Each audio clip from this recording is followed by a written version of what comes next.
dan juga aman, sudah terdaftar di Otoritas Jasa Keuangan dan juga sudah diawasi oleh anggota AFPI. Jadi hanya memerlukan KTP saja kita bisa mendapatkan pinjaman online dengan pencairan yang cukup cepat. Jadi teman-teman, disclaimer dulu di sini ya. Di sini saya hanya mereview dan juga menurut pendapat pribadi saya, teman-teman. Dan gunakanlah pinjaman online dengan cara yang bijak ya. Bagaimana maksud dari cara yang bijak? Yaitu gunakan pinjaman online itu untuk kebutuhan mendesak, bukan kebutuhan konsumtif. Saya selalu berulang kali berbicara ya di video-video sebelumnya bahwa gunakan pinjaman online dengan cara yang bijak. Dan langsung aja teman-teman, di sini saya akan urutkan mulai dari top pertama, yaitu turun 50% lebih rendah, dan juga di sini kalian bisa mengundang teman untuk mendapatkan komisi tambahan. Nah, itu dia untuk aplikasi yang pertama ya teman-teman. Lanjut kita akan ke aplikasi kedua, jatuh kepada aplikasi Rupiah Cepat. Nah, kalau aplikasi EasyCash tadi saya sudah mendapatkan limit hingga puluhan juta rupiah. Nanti kalau kalian penasaran, saya akan perlihatkan di next video ya kalau kalian request. Dan di sini untuk aplikasi kedua ini, Rupiah Cepat merupakan pinjaman dana dari PT Kredit Utama Fintech Indonesia. Ini hampir mirip seperti EasyCash ya. Ratingnya itu 4 untuk pengguna baru yang baru akan mendaftar juga. Itu nanti untuk pencairannya cukup cepat dan juga akan langsung mendapatkan limit pinjaman. Jadi itu untuk top pertama teman-teman. Dan tentunya untuk penggunanya ini sudah 10 juta lebih pengguna. Tentunya aman, legal, terdaftar di OJK ya, resmi, dan tentu ini tidak ada DC lapangannya. Itu untuk aplikasi yang pertama. Dan langsung aja untuk aplikasi yang kedua, ini jatuh kepada aplikasi Kredit Pintar ya. Nah, di sini untuk aplikasi Kredit Pintar ini merupakan aplikasi pinjaman online yang tentunya juga pencairannya cepat dan memiliki bunganya yang relatif rendah.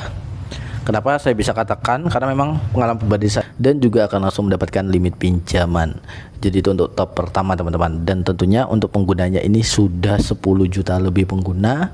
Tentunya aman, legal, terdaftar di OJK ya, resmi, dan tentu ini tidak ada DC lapangannya. Itu untuk aplikasi yang pertama. Dan langsung aja untuk aplikasi yang kedua, bunga rendah.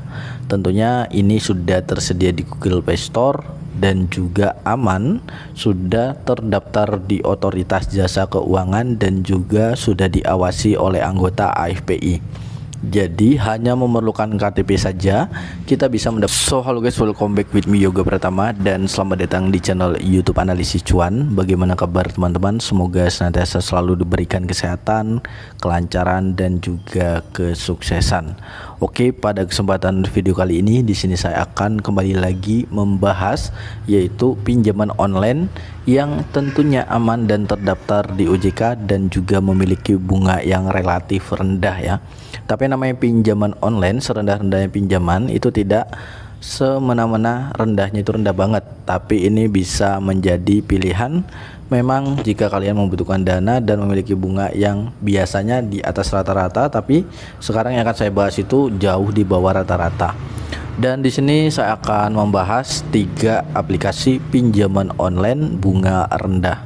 Tentunya ini sudah tersedia di Google Play Store dan juga aman, sudah terdaftar di Otoritas Jasa Keuangan dan juga sudah diawasi oleh anggota AFPI. Jadi hanya memerlukan KTP saja kita bisa mendapatkan pinjaman online dengan pencairan yang cukup cepat. Jadi teman-teman, disclaimer dulu di sini ya. Di sini saya hanya mereview dan juga menurut pendapat pribadi saya teman-teman. Dan gunakanlah pinjaman online dengan cara yang bijak ya. Bagaimana maksud dari cara yang bijak? Yaitu gunakan pinjaman online itu untuk kebutuhan mendesak, bukan kebutuhan konsumtif. Saya selalu berulang kali berbicara ya di video-video sebelumnya bahwa gunakan pinjaman online dengan cara yang bijak. Dan langsung aja teman-teman, di sini saya akan urutkan mulai dari top pertama, top kedua, hingga top ketiga.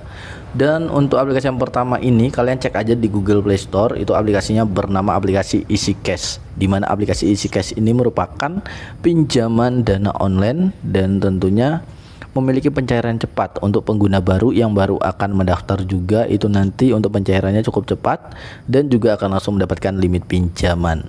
Jadi itu untuk top pertama teman-teman. Dan tentunya untuk penggunanya ini sudah 10 juta lebih pengguna. Tentunya aman, legal, terdaftar di OJK ya, resmi, dan tentu ini tidak ada DC lapangannya. Itu untuk aplikasi yang pertama. Dan langsung aja untuk aplikasi yang kedua, ini jatuh kepada aplikasi Kredit Pintar ya. Nah, di sini untuk aplikasi Kredit Pintar ini merupakan aplikasi pinjaman online yang tentunya juga pencairannya cepat dan memiliki bunganya yang relatif rendah. Kenapa saya bisa katakan? Karena memang pengalaman pribadi saya pernah mengajukan di aplikasi tersebut. Ada aplikasi Isi Cash, tadi yang kedua ada aplikasi Kredit Pintar. Namun kekurangan dari aplikasi Kredit Pintar ini itu untuk pinjamannya ya, untuk limitnya itu tidak sebesar pinjaman lain, tapi memiliki bunga yang rendah.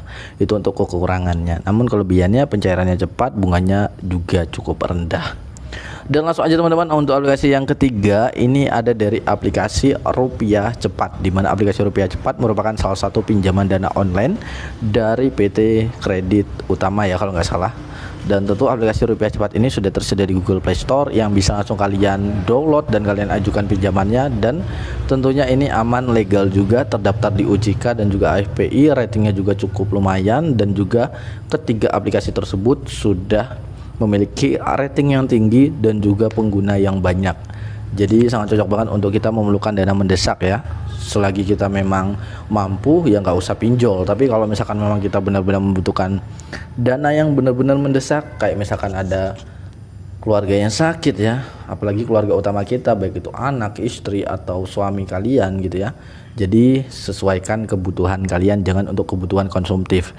Jangan kalian pinjol untuk beli HP ya. Seperti itu. Dan di sini saya hanya sharing-sharing aja dan juga memberikan informasi-informasi yang memang sudah saya alami teman-teman, seperti itu dia. Dan nanti jika kalian ingin bertanya silahkan kalian tanyakan saya di kolom komentar. Semoga pembahasan di kesempatan video kali ini